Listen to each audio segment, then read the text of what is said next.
Before we get into today's story, make sure to hit that like button on this video so we can keep bringing you more. Subscribe if you haven't already, and drop a comment below to share your thoughts or your own experiences. Your support is what keeps these stories coming. A follower named Sarah sent me this story. I will admit that even at my age of 47, I am still afraid of the dark. If I am ever home alone at night, I can get a little nervous. I am married with a 10-year-old daughter, and we live in a single-level home on a dead-end street. Thankfully, we do not have a basement or a garage, just the house itself to worry about. We also live close to our neighbors, so I usually feel safe. This incident happened just last month. My husband and daughter went on an overnight Cub Scout camping trip. I stayed behind because I had to work the next day. They left the house around 5 p.m., and I was looking forward to having some time to myself, watching reality shows, and enjoying a nice steak dinner. I settled down on the couch and enjoyed my meal. Around 6:30 p.m., I suddenly saw a shadow move quickly past my front room window. At first, I assumed it was something innocent, like a small animal or a bird. I ignored it and continued watching my show. But after 2 minutes, I saw another quick shadow move by the same window. That time, I started to feel more concerned. I paused the show and got up to check. I didn't want to go outside by myself, so I just peeked out the window, but I didn't see anything. That's when I began to hear a scratching sound at my front door. I thought to myself, what is going on here? I knew there were stray cats in the neighborhood, but they had never scratched up my door before.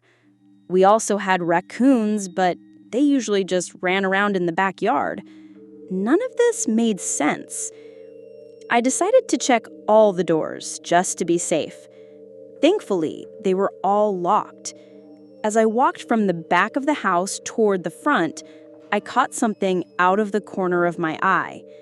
At the glass sliding door on the side of the house, a man was standing there peering in at me with no expression on his face. Then, in the creepiest way, he slowly lifted his arm and waved at me. I froze in place, my heart racing. What was I supposed to do? I ran back to the front room where I'd left my phone and dialed 911. As I was speaking to the dispatcher, I heard him trying to pry the sliding glass door open. After failing, he started banging on the glass. I begged the dispatcher to send someone quickly because a man was actively trying to break in. She told me to stay calm and that officers were on the way. Stay calm? How could I, when someone was trying to break in and possibly kill me? I ran to the kitchen, grabbed the biggest knife I had, and just waited. I couldn't run out the front door to the car because he would see me. The man walked over to the kitchen window where I was hiding. He tapped on the glass, gave me a wide, goofy grin, and said words that will haunt me forever. He said, "I will always remember where you live." Finally, the police arrived and the man ran off. He hadn't been wearing a mask, so I was able to give the officers a clear description of his face and clothing. They took a report, but so far, he has not been caught. When my husband and daughter returned, I told them everything, and we changed the locks right away. Since then, I can barely sleep. Every small noise wakes me. I have nightmares of him breaking in and scanning over my bed, watching me as I sleep. I am even considering therapy to help me cope with the fear this night left behind. Thanks to Sarah for sharing the story.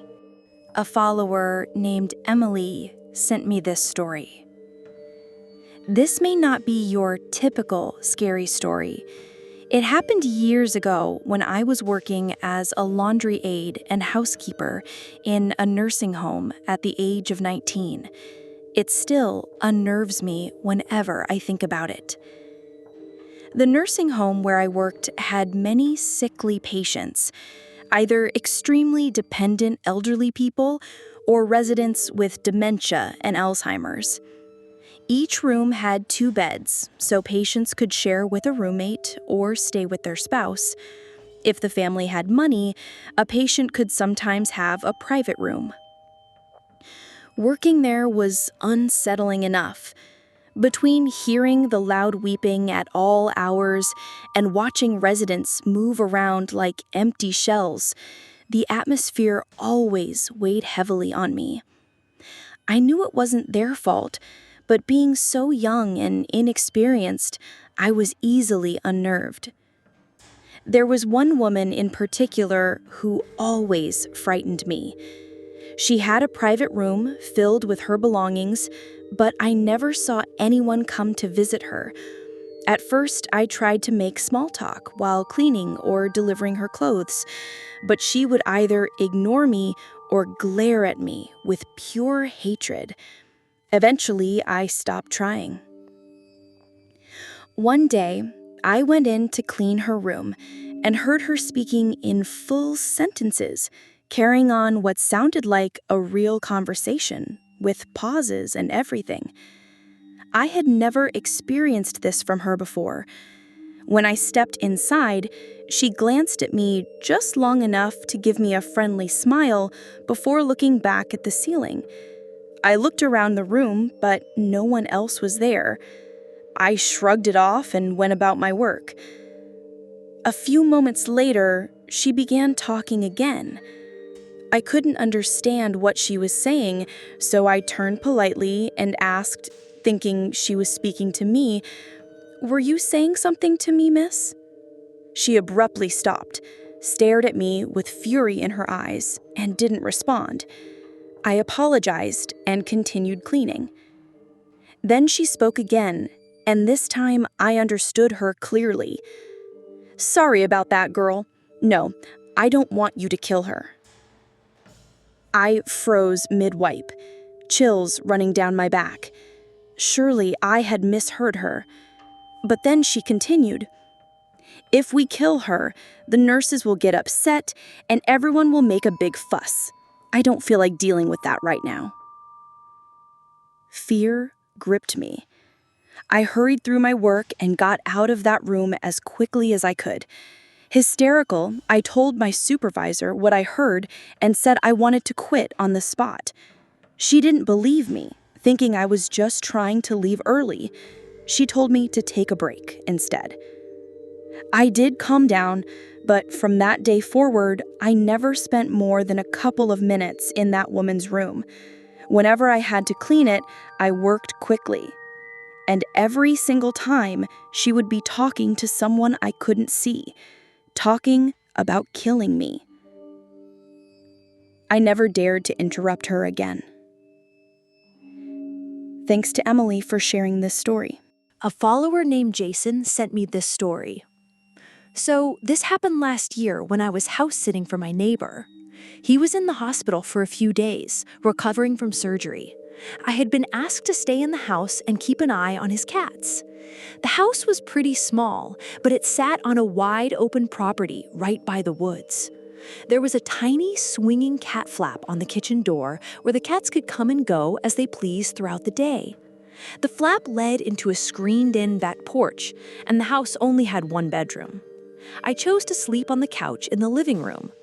After cleaning up, feeding the cats, and watching some TV, I turned off all the lights and laid back down. I had my phone out and was casually scrolling through Facebook. That was when I heard the flap swinging back and forth from the kitchen. I couldn't see the door because the counter was in the way. I glanced over to see one of the cats scamper over and leap onto my leg. I gave it a pat on the head and continued scrolling. After another minute, I heard the cat door again, this time making a soft squeak. I didn't even glance over, figuring it was the second cat coming inside. A few moments later, it squeaked again, and then a third time. I finally looked up from my phone, wondering why the second cat kept going in and out. I thought maybe I would have to scoop it up and put it in the bedroom myself. The door kept squeaking for another couple of minutes, as if the cat was jumping in and out nonstop. I decided I'd had enough of the noise. I put my phone down, sat up on the couch, and stretched. As I did, I happened to glance behind the couch. My blood froze. The second cat was right there, curled up in its bed in the corner. The first cat was still nestled between my legs.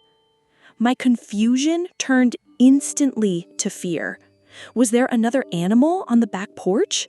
Another cat, maybe? I slowly stood up and quietly tiptoed toward the back door in my socks. The door continued squeaking over and over. I carefully peered around the counter, and my heart leapt into my throat while my stomach dropped. By the faint glow of the nightlight in the hallway, I could see an arm reaching through the cat door, straining for the knob. The fingertips brushed at the lock for a few seconds.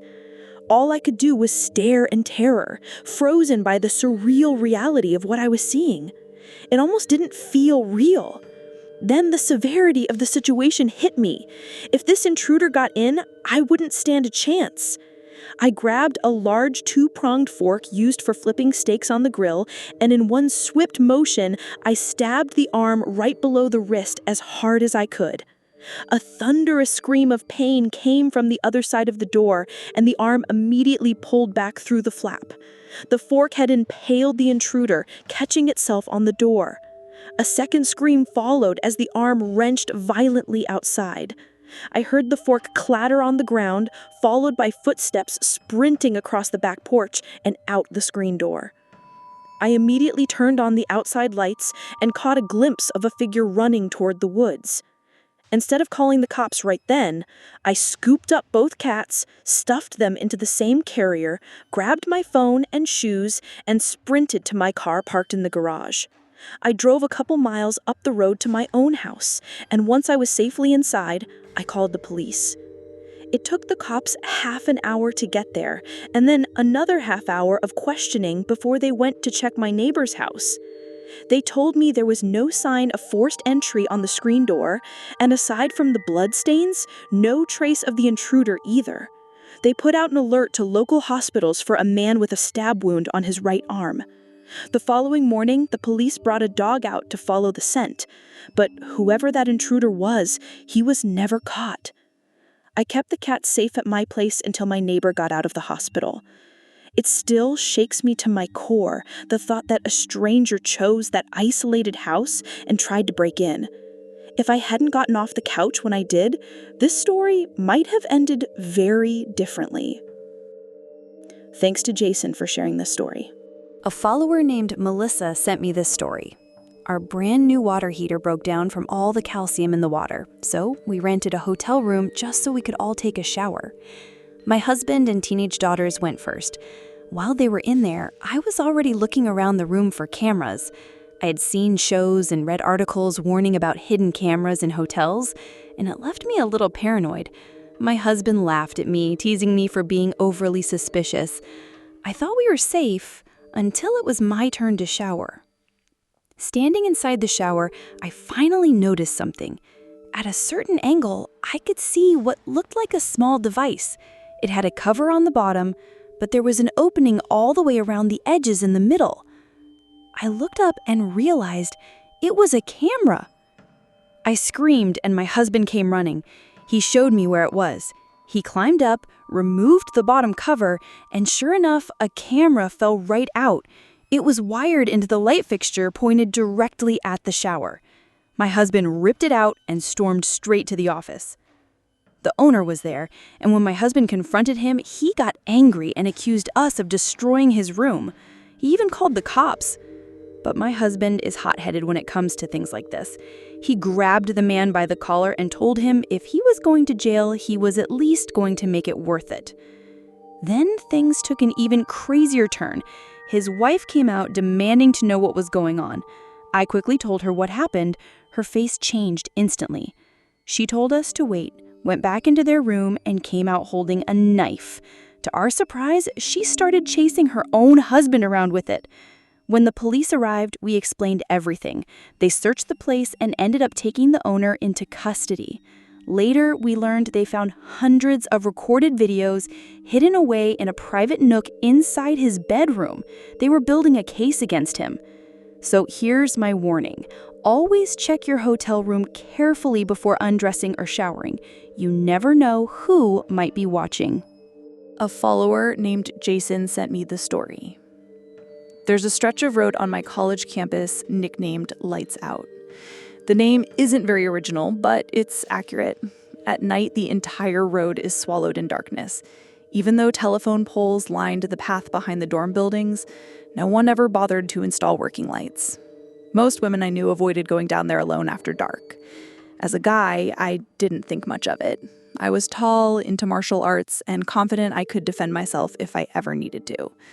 What I didn't expect was that Lights Out would become the setting for one of the scariest experiences of my life.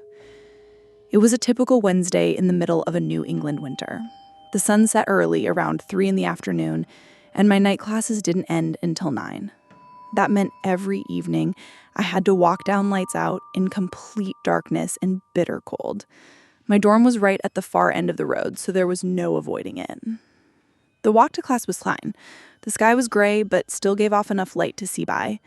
Other students hurried past in both directions, rushing to get off the path before night truly set in. For some reason, it felt comforting to have people around me, even though I normally preferred walking alone. Classes dragged on as usual, an advanced history lecture followed by a long biochemistry lab. By the time 9 o'clock rolled around, I was tired and ready to head back. Beyond the glow of the science building, the path ahead disappeared into complete blackness. No stars, no moon, just a void. I sighed, plugged in my headphones, turned on the small flashlight I carried, and started walking. Its beam barely lit more than 2 feet in front of me. Snow and ice crunched under my boots. My fingers burned from the cold. There was no one else on the road. Usually I didn't mind the solitude, but tonight I felt uneasy. I even thought about calling a friend to come meet me, but brushed it off as paranoia. That's when I saw headlights sweep across the road from behind. A car turned slowly down Lights Out. That wasn't unusual. Lots of students preferred driving through. What bothered me was how slowly it crept along. For 2 full minutes, it stayed right behind me. I stepped off to the side of the road expecting it to pass, but it didn't. The driver just kept pace with me. My chest tightened. I started running through scenarios in my head. If they got out of the car, I'd stand my ground. If they tried to grab me, I'd bolt. But then they did something I didn't expect. The car idled for a moment, then suddenly roared forward, tires screeching as it shot past me. My relief was short-lived. Within seconds, the driver slammed on the brakes, turned around, and aimed the high beams straight at me. I stumbled back, blinded by the flood of white light. Then the car charged. I dove out of the way, but not fast enough. The bumper clipped my ankle, sending me sprawling in the snow. My body felt heavy, but adrenaline pushed me to crawl. My heartbeat thundered in my ears, drowning out everything else. I needed cover. I dragged myself behind a large trash can, pressing against it like a shield. I knew it wouldn't stop a car completely, but it was better than nothing. Tires squealed again. I squeezed my eyes shut and braced for impact. 1 second passed, then 2, then almost a minute. Finally, I opened my eyes. The car was gone, its red taillights shrinking into the distance before vanishing completely. The road fell silent and dark once more. The realization hit me like ice. Somebody had just tried to run me over. For no reason. The pain in my ankles set in, sharp and throbbing. I screamed, clutching it as tears stung my eyes. I knew I couldn't pass out, not here, not in the snow. I forced myself to breathe slowly in and out until I could move. With shaking hands, I pulled out my phone and dialed my friend, something I should have done from the start. He came rushing to find me. By the time he reached me, I was on the verge of blacking out. He shook me awake, hoisted me up, and half carried me the rest of the way back to the dorm. the office staff called 911 and patched me up with a first aid kit until paramedics arrived. They bandaged my ankle, took my statement, and promised to investigate. I told them everything I could, but there wasn't much. A faceless driver in the dark tried to kill me. At the hospital, they confirmed my ankle was broken. I had bruises, shock, and a lot of fear, but I was alive. After a couple days of observation, they sent me home with crutches and painkillers. I took the next week off from classes to recover, but one thing became permanent. I never walked lights out after dark. Because whoever that driver was, I didn't think I'd be so lucky next time. Thanks to Jason for sharing this story. Thanks for sticking around till the end. If you enjoyed the story, don't forget to give the video a like and leave a comment with your thoughts. And if you haven't already, hit that subscribe button and turn on notifications so you never miss a terrifying tale. See you in the next one.